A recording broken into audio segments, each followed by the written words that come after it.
Hey everyone, and we are getting into that time of year again where agents, lenders, title people, business owners throw away money due to their inability to control themselves on social media. So I know we've all been there. I mean, I realize that myself included, we're all fairly passionate about certain topics, whether they're political or religious or social issues. I mean, that's normal, right? To have those opinions or to feel a certain way or to be that way, totally normal, totally fine. The difference is when you post it out on social media firmly stating your case, which there's nothing wrong again with having that belief. Keep in mind that if you have 500 Facebook friends, 1,000, or people on a business page or whatever, or people following you on Twitter or Instagram, like, they're going to see that.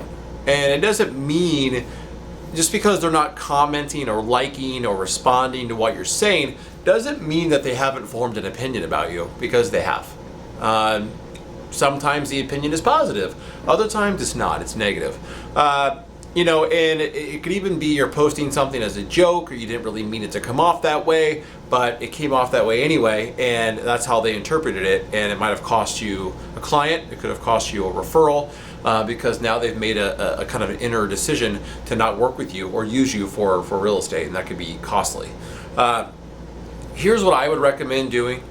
Join groups. Okay, so if you're on Facebook or even Twitter, other things like that, you can join groups where you're basically posting just to like-minded people who feel the same way you do. So if you're a Democrat or a Republican, or you feel this way about a social issue or some other issue, you can find groups on Facebook supporting those causes or those stances, and you can jump in and join, and you're just talking mostly to like-minded people.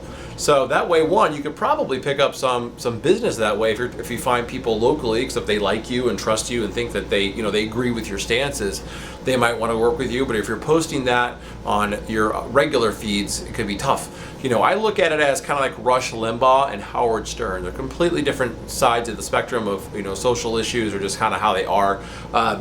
You don't see Howard Stern or Rush Limbaugh trying to convert the 80% of the people who don't follow them and then convert them over to the 20. They just pander and market and hit the 20, right? So they're trying to convert.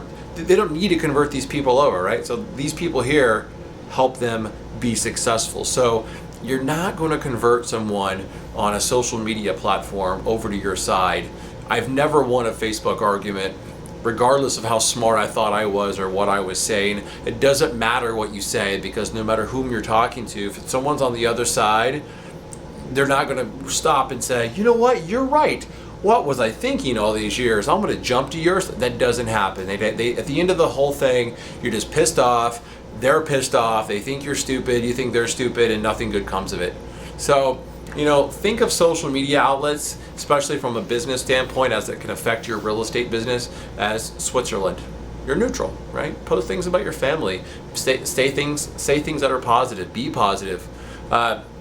Be encouraging. Don't say things that are negative or have a long post that's completely a rant about a social issue. People just don't want to read it. They don't want to see it. And if they do, and you're doing it over and over again, they're going to block you or unfriend you.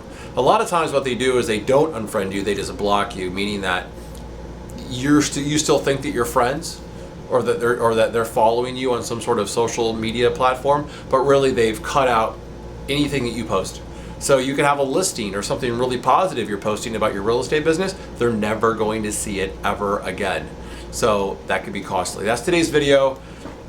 Don't get blocked or unfriended on social media. Try to stay positive. I'm Wade Vandermullen, Director of Sales and Marketing for Stewart Title in Northern Virginia, Washington, D.C. area. And if you're on YouTube, take a moment and subscribe to my channel. I post stuff all the time that helps agents and lenders. And if you're on my website, dctitleguy.com, you can fill out that form below. Tell me what you need, and I'm here to help you. That's today's video.